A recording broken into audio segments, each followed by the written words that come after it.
We say, boys and girls, we are back again for another preview. Crystal Palace taking on Aston Villa. It's only me today. I thought I'd give my dad a little bit of a break. He kind of deserved it, trust me. Especially after watching or enduring that poor 90 minutes, which was just depressing. Well, it wasn't even a poor 90 minutes. We started off well against Southampton and then it all just fell apart in the second half. And yeah, I think it just put me off football a bit. Plus the season's all done and dusted really. Titles already won by City, relegation battles done and dusted really. I mean, there's nothing to really play for apart from the top four and possible Europa League spaces. However, before we start this preview, I've got a couple announcements to make. Some bad news and some good news. The bad news is it's not going to be a watch along for the Palace versus Villa game, just a preview. I am going away for the weekend just for one day and that, so I won't be available. Good news is me and my dad are going to the Palace versus Arsenal game on Wednesday night, the game after the Villa game, and that at Selhurst Park. I believe it's a 7 o'clock kickoff, a big game, a London derby. It's going to be nice. 6,000 Palace fans, there might be a bit more. Apparently it's meant to be 10,000 Palace supporters, but I've been hearing it's just going to be 6,000. There might be another extra 1,000 there, who knows. The last time we played at home and the fans came along was against Tottenham. I didn't go to that game, I did a watch along for that.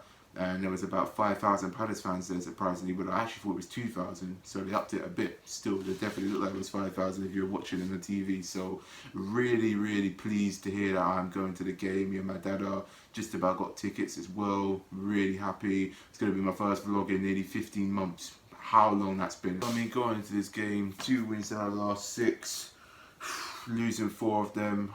Conceded 11 goals as well, not looking good. Our defence has been all over the place.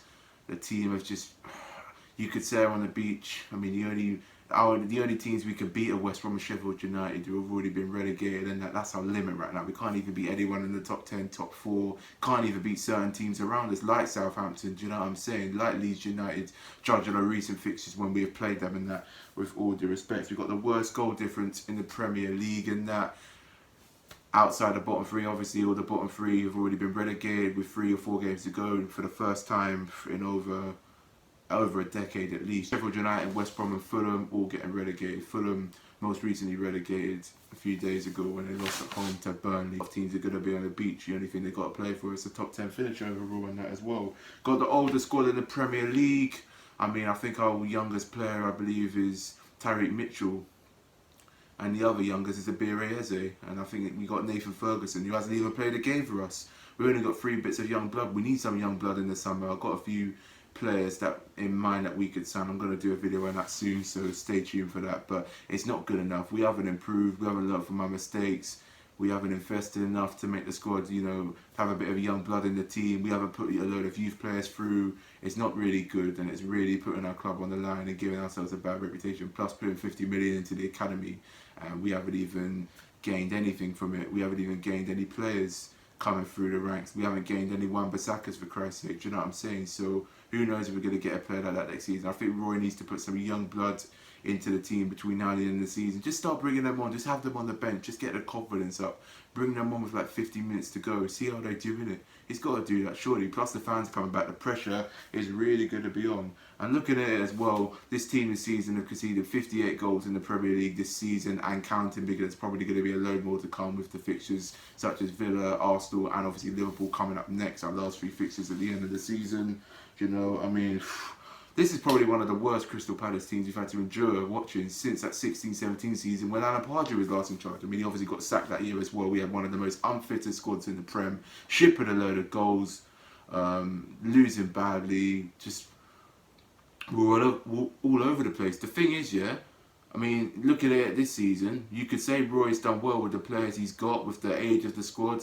Things have gotten stale, so it's just about done well, but we're just conceding goals, we're losing 2 big games, we've got an awful away record, our home record hasn't really been that good either, do you know what I'm saying? Sometimes we look like we know what we're doing, and other times we're just all over the place, schoolboy stuff. Look at the goals we conceded against Southampton most recently, schoolboy stuff, not defending, not man marking, not on our game. Mentally, when you got players like Wilf who just whinge and bloody moan all the time, every bloody second, it does people's head in, and it just sums up how bad our team is. We need to firstly make changes. We got to make changes to the team, to the defence, Klein and Tompkins apparently are most likely to be available for this game. They were meant to be available for that Southampton game, but they weren't even on the bench, and I think that was due to squad rotation and Roy keeping certain players fit, because he has got Arsenal and Liverpool coming up and this Villa game as well, which he knows he could win with these players back into the team, and that we need to add them back into the team. Klein and Tompkins, I think they'll make our defence a lot solid and stronger overall, add a bit of confidence to the back line, to our goalkeeper, for the fans.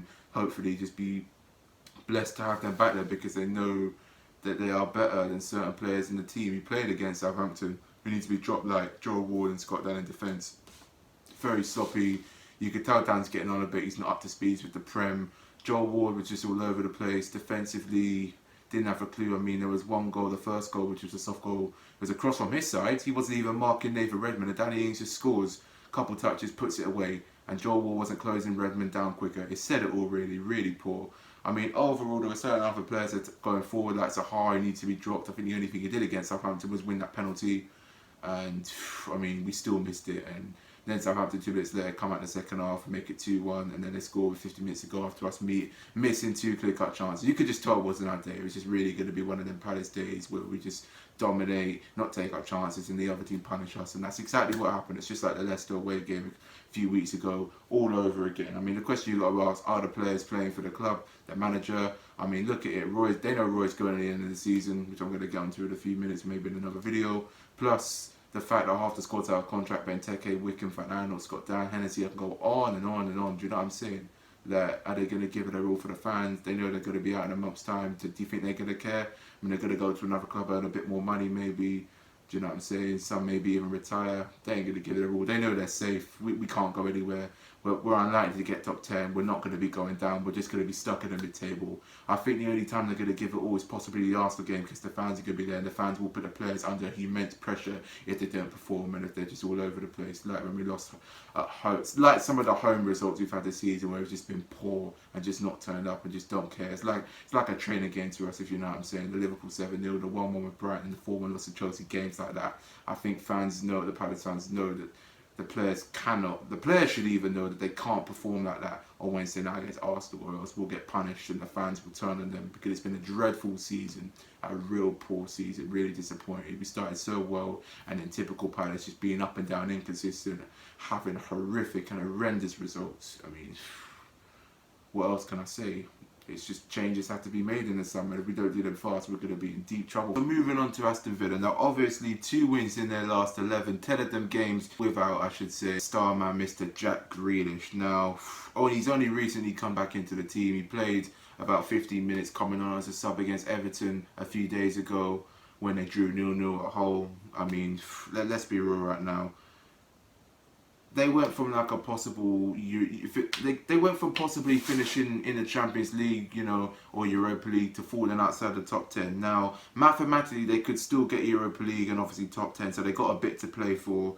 And, I mean, if they could get Champions League football, that'd be mad. They'll probably have to win every single game between now and the end of the season, score a lot of goals, but I highly doubt that would happen. But mathematically, they can get Europa League and a definite top 10 spot for sure. I mean, look at them. They got their goal differences on 8, 49 points, and look at us, minus 22 on goal difference of 41 points. So we could catch Villa despite them being around 8 points ahead of us, and that we both could still have a chance to get top 10, but we're both going to have to win all our games between now and the end of the season. Their manager Dean Smith has done a phenomenal job last season. They were in a relegation battle, survived on the last day of the season, and then from them to just signing a few players like Watkins and that, etc. Alberto Traore. I mean, look at them now. They're in the top 10, they're flying high, scoring a lot of goals on brilliant form, and then as soon as Grealish gets injured, they fall out the top 10. They looked less likely to get European football. Maybe the fact he's back, they could end the season on a high, and that's what worries me for the game on Sunday overall. And that players to watch for Ollie Watkins with 15 goals and 4 assists in 37 games. El Ghazi, who scored in the last game when they beat us with 10 men. It's a dreadful performance when we lost 3-0. He's got 9 goals. Jack Grealish with 7 and 10 assists. King of assists for Aston Villa, one of the best assist man in the Prem, of course, and Alberto Traore with 7 goals, 5 assists. He obviously scored against us as well in that 3-0 defeat back in December on Boxing Day. Barkley with 3 goals and 1 assist. who is probably going to be playing as well, despite he's on loan from Chelsea. He's probably likely to leave Aston Villa at the end of the season. So we're going to do the team lineup. So I've made a few changes. So let's kick it off actually. In goal, Jack Butland. I feel like Vicente needs a rest. He's probably going to be our player of the season. Played every minute this season, every game. Do you know what I'm saying? Kept a few clean sheets, made a few crucial saves. But apart from that, I think Butland needs a bit of a call into the team and that. Get a few games under his belt, get some 90 minutes, get his confidence back up, and hopefully, you know, there'll be a bit more competition for the goalkeepers for us this season, well, for next season really, with all due respect, and maybe between now and the end of the season. Back four of Mitchell. I don't want Fernando back in the team. Mitchell didn't have a good game against Southampton, but he's the best we've got. A bit of young blood into the team at least. Gary Cahill, and James Tompkins as our two centre backs. Returning James Tompkins, I should say. These two will be solid together. I think they'll cause Villa problems.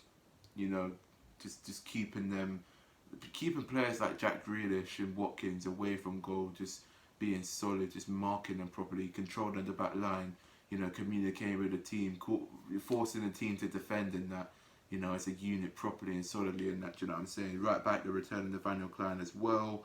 I think we need a bit of pace, we need a bit of experience in this game. I think Klein has that. Ward's got experience, but his fitness isn't really the best. His defence wasn't really good against Southampton because he did one of the goals which came down his side because he wasn't quick enough closing down. I think Klein is a lot better at that overall, so that's why I give him a bit of a run out. Plus, this will be his first game back in nearly 2 months from injury. Obviously, this formation, like I was going to say, I've gone with a 4-2-3-1 formation, so the two defensive midfielders, James McCarthy and Chiarte in his actual position for once. It's time for a change. Luca Riedefeld, simply not good enough. I think as captain, I put Gary Cahill, but McCarthy and Chiarte in that position, I think the last time the two played together, I believe, was at Old Trafford when we won 3-1.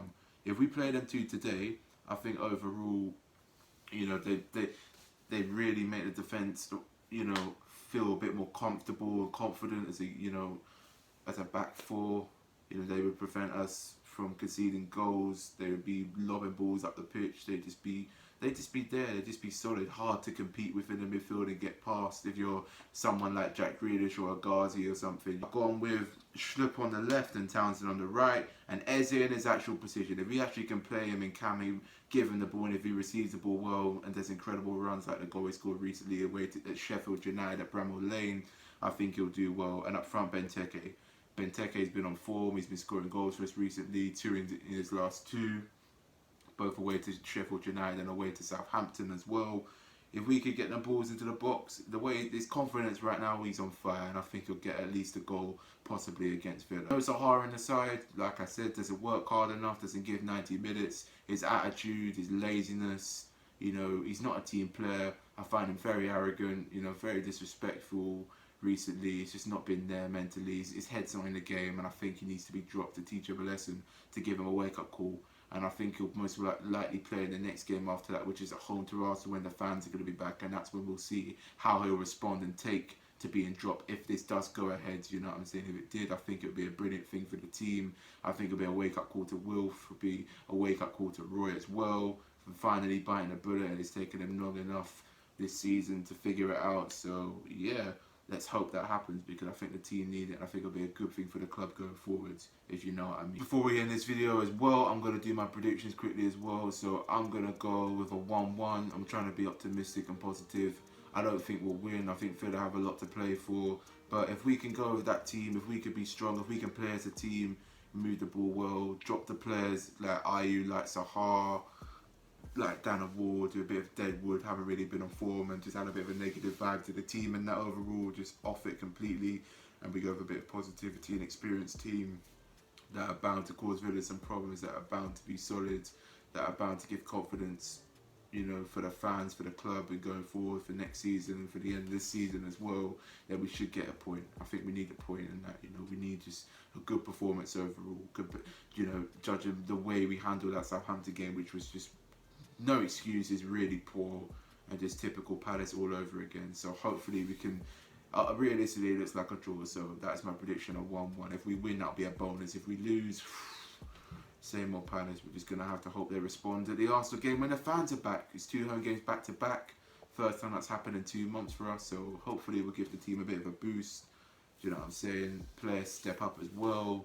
And yeah, that's it really. So that is the end of this video. It's preview more light. Make sure to like, share, subscribe. See you lot for the Arsenal preview, and see you lot for the Arsenal vlog coming soon as well. First vlog of the season, first vlog in 15 months. Let's make it a good one. Come on, you Palace.